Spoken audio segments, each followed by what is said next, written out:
राष्ट्र संत श्री प्रमुख सागर सा ज्ञानी ना संसार में। अमृतदायी ज्ञान है इनके प्रवचनों के सार में। पुष्पदंत महाराज के शिष्य हैं, ज्ञान उन्हीं से पाया है।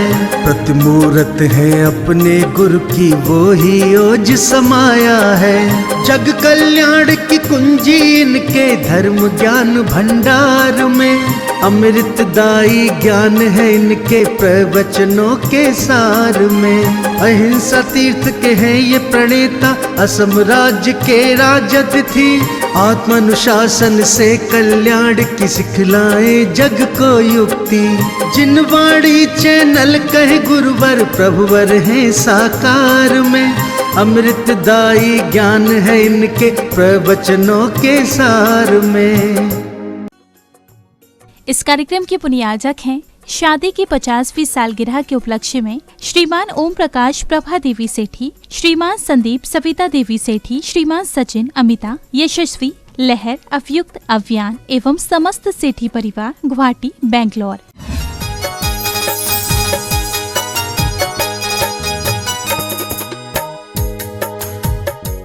शेर सुदर्शन का अब मैं संसार में नहीं रहूंगा। शेर सुदर्शन ने, आप विचार करके रखना, शेर सुदर्शन की एक कहानी छोटी सी पहले बचपन की आती है। बचपन में जब भगवान महावीर स्वामी का संवत्सरण आया और संवत्सरण में एक अर्जुन माली करके एक डाकू था जो अंगुलियां काट देता था, जो बुद्ध संप्रदाय में अंगुली मार बोलते हैं, जैन संप्रदाय में अपने यहां अर्जुन माली, वो लोगों को मारता था। लोग उस रास्ते पे जाते नहीं थे। कथानक कितना सत्य है नहीं मालूम, लेकिन तत्व बहुत है। आप विचार करना, लोग उस रास्ते पे जाते नहीं थे। शेर सुदर्शन बच्चे थे, उन्होंने कहा मैं जाऊंगा, मैं भी तो देखना चाहता हूं कि मरता कौन है और मारता कौन है। लोगों ने उन्हें बहुत ताने दिए, लोगों ने बहुत उन्हें समझाया कि शेर सुदर्शन तुम यहां पूजा करोगे, तुम्हारी यहां पूजा करने में भगवान के समुद्र में दिख जाएगी कि मेरा कोई भक्त पूजा कर रहा है। शेर सुदर्शन ने कहा उनको तो दिख जाएगी कि हम पूजा कर रहे हैं, लेकिन हमें वो भगवान कब दिखेंगे। हमें तो कोई अवधि ज्ञान नहीं है, हमें तो कोई केवल ज्ञान नहीं है, मुझे तो उन्हें देखने जाना है। और अर्जुन माली कहता है हे सेठ, हे युवा रुक जा, नहीं तो तेरी गर्दन काट दूंगा। उन्होंने कहा मैं देखना चाहता हूं। और विचार करके रखना, उस वक्त शेर सुदर्शन आगे बढ़ते गए तो अर्जुन माली को भी लग गया कि ये निर्भीक है और कहां जा रहा है, मृत्यु से भी नहीं डर रहा है। भगवान का उपासक होता है, परमात्मा का उपासक होता है, सम्यक दृष्टि होता है, वो मृत्यु के भय से डरता नहीं है। पहुंच गए, अर्जुन माली भी पहुंच गया, उसने भी अपने सारे क्रियाकांड छोड़ दिए और अहिंसक हो गया। शेर सुदर्शन जब उन्होंने संसार की स्थितियां देखी तो उन्होंने अपने जीवन में वैराग धारण कर लिया, और वैराग धारण करके शेर सुदर्शन कहां से मोक्ष गए? पटना के गुलजार बाग नाम के बाजार से मोक्ष गए। कभी आपने चिंतन किया, हमारे जितने भगवान हैं सब पहाड़ों से मोक्ष गए, नदियों से मोक्ष हमारे एक भी भगवान नहीं गए, लेकिन कुछ तीर्थंकर नहीं गए, लेकिन और भगवान गए। रिजु तट से मोक्ष गए, पावापुरी से भी, पावापुरी का उद्यान था, सरोवर था, बाद में उद्यान था, वो बाद में सरोवर बना।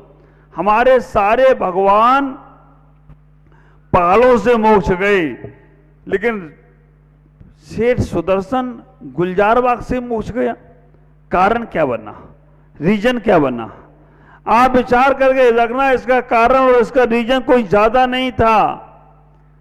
सेठ था ना, सेठ मन बनिया। मुझे लगता है कि भगवान जो मोक्ष गए वो पहाड़ों से, नदियों से गए, ये बनिया मोक्ष जाएगा तो बाजार से ही जाएगा, क्योंकि बनिया को बाजार नहीं छूटता है। उसने कहा मुझे मोक्ष जाना है तो मुझे बाजार में ही जाना पड़ेगा, तो गुलबाग नाम के बाजार से मोक्ष चले गए। ख्याल करो, मैं बनियों से कह रहा हूं थोड़ा सा समझो, ये बाजार तो चलता रहेगा लेकिन मोक्ष मिलने वाला नहीं है। मैं इतना ही कहूंगा, वो मोक्ष चली गई। नमोकार मंत्र की श्रद्धा और आस्थाओं से योगा। कभी नमोकार मंत्र का अपमान नहीं करना। कैसे हम नमोकार मंत्र का अपमान करते हैं? झूठा है मुंह फिर भी नमोकार मंत्र बोलते हैं। झूठे मुंह का अगर तुम्हारे मुंह में कुछ सुपारी रखी है और आप नमोकार मंत्र बोल रहे हो तो आपको पाप लगने वाला है। नमोकार मंत्र की श्रद्धा इतनी मजबूत होना चाहिए कि हम जो चाहें जैसे चाहें इस मंत्र के माध्यम से कर सके। ख्याल करना, नमोकार मंत्र की आस्था, हमें कभी भी झूठे मुख नमोकार मंत्र नहीं पढ़ना।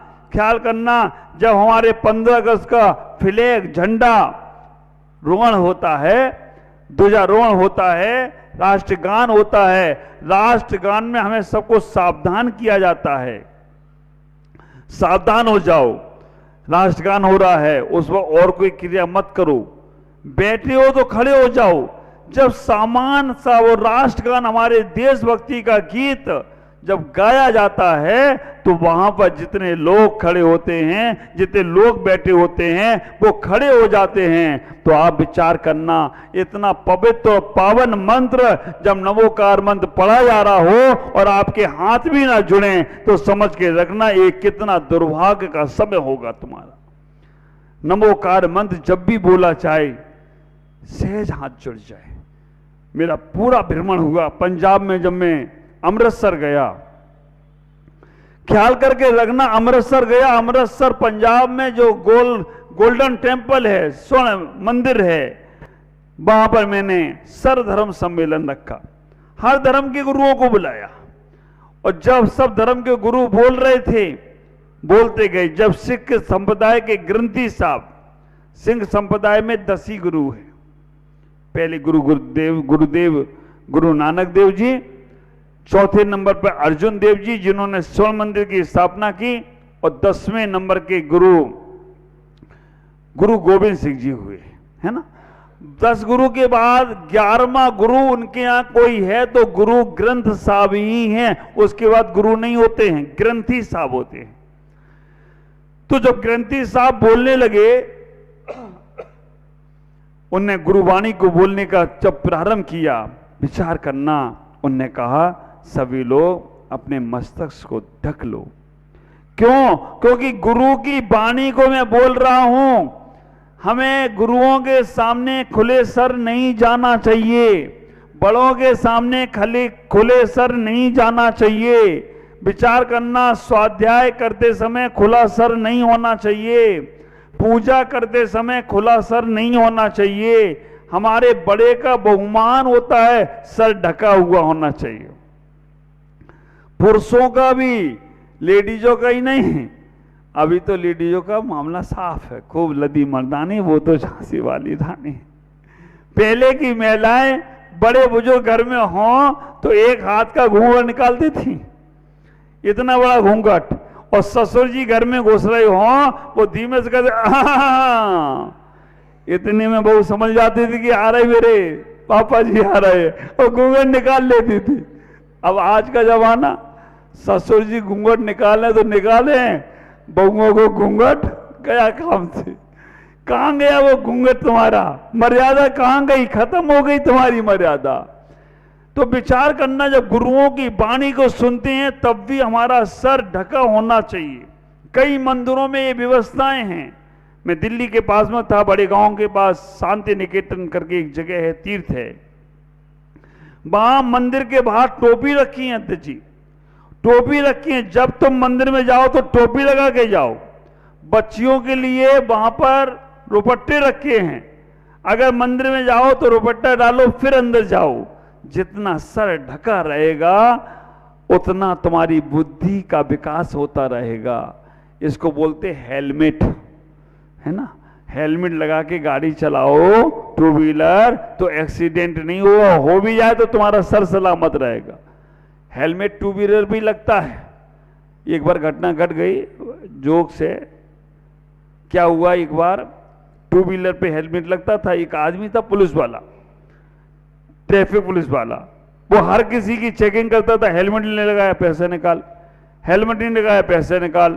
अब एक आदमी साइकिल पे जा रहा है, उसको रोक लिया, रोक, क्यों? हेलमेट नहीं लगा, पैसा निकाल। बाप रे, परेशान हो गए, लोगों ने शिकायत कर दी उसकी, उसका ट्रांसफर एक गांव में कर दिया। अब गांव में तो लोग गाड़ियां चलाते नहीं है, शहरों में वो पकड़ा, अब गांव में चले, लेकिन आदत उसकी खराब थी। अब गांव में एक आदमी भैंस पे बैठ के चला जा रहा है, गांव में एक आदमी भैंस पे बैठ के चला जा रहा है, उसने रोक लिया, रोक, उसने क्यों? तू जा रहा है, हेलमेट नहीं लगाया, पैसा निकाल। उसने कहा सर जी ये 2 व्हीलर नहीं है, 4 व्हीलर है, 4 व्हीलर में हेलमेट लगता नहीं है, काय का पैसा निकाल।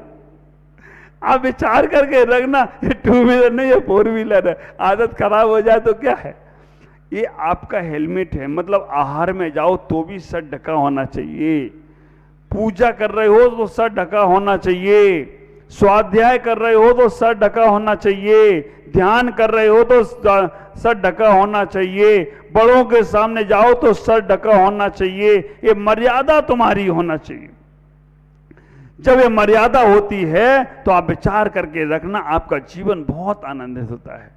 सभी लोगों का उसने सर ढकवाए, पुरुष ने भी रुमाल निकाल के सर पे रख के तब वो ग्रंथी साहबा बोलने का प्रयास किए।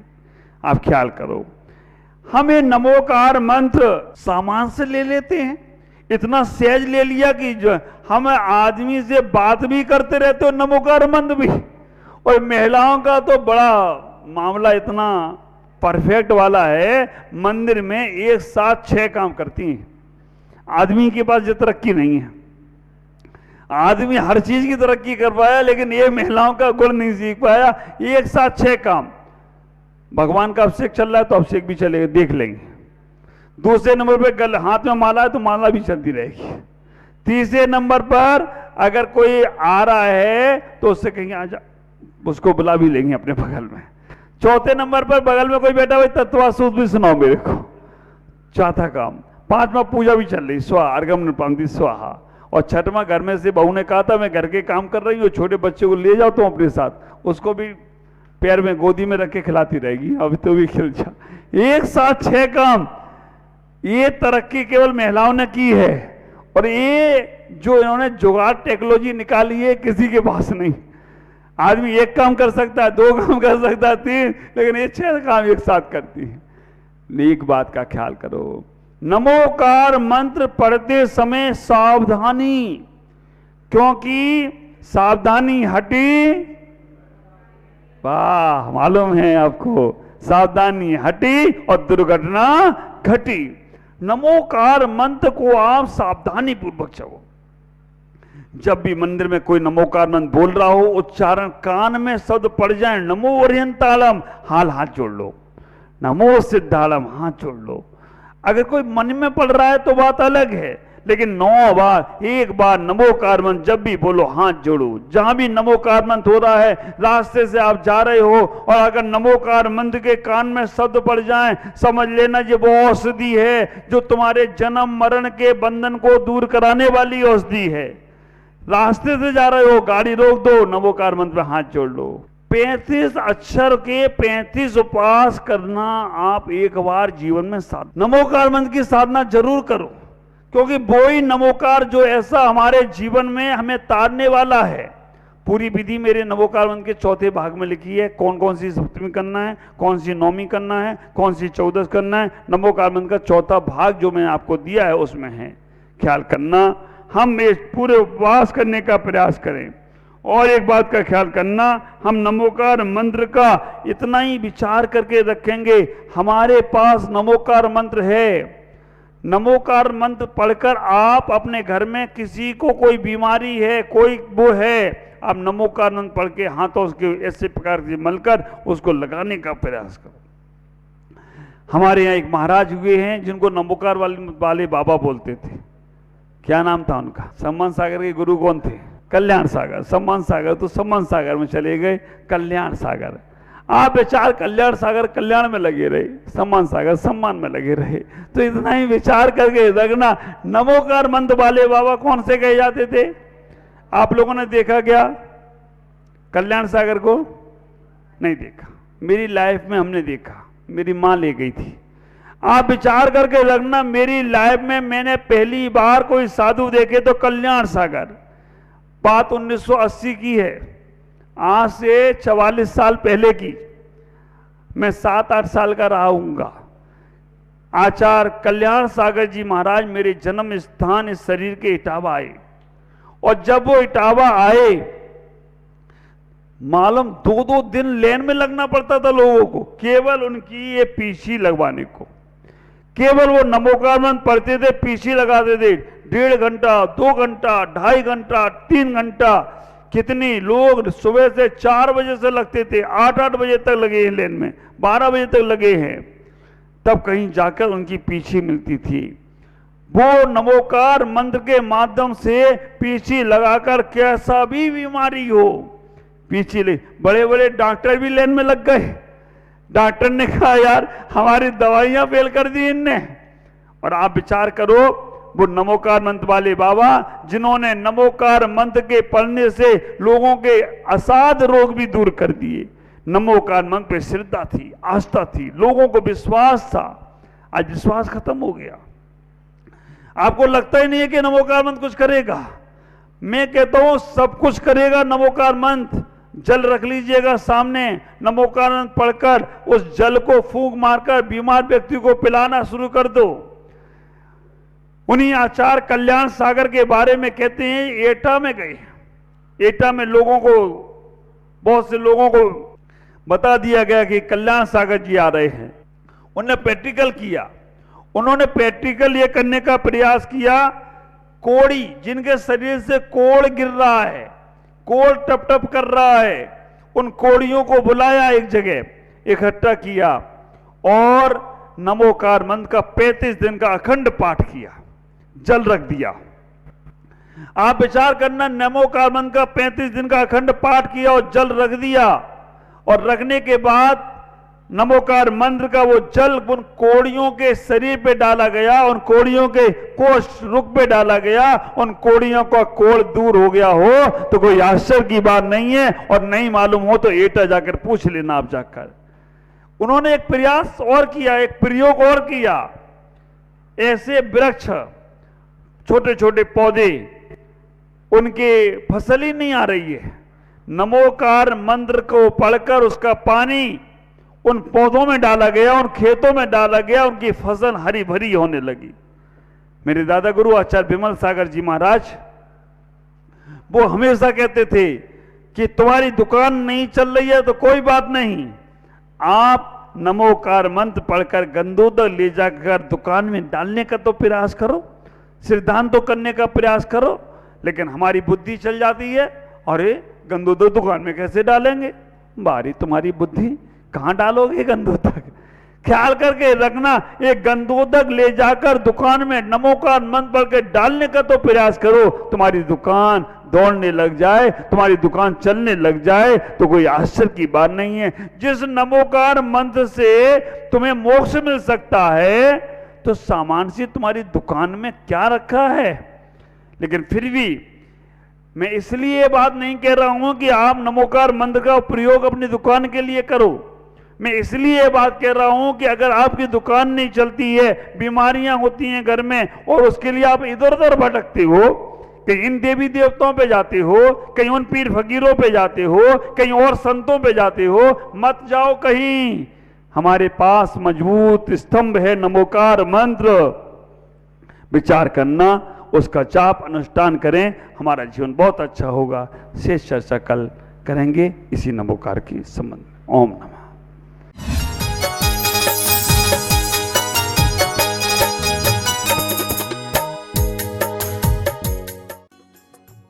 इस कार्यक्रम के पुण्यार्जक थे शादी की 50वीं सालगिरह के उपलक्ष्य में श्रीमान ओम प्रकाश प्रभा देवी सेठी, श्रीमान संदीप सविता देवी सेठी, श्रीमान सचिन, अमिता, यशस्वी, लहर, अवयुक्त, अव्यान एवं समस्त सेठी परिवार, गुवाहाटी, बेंगलोर।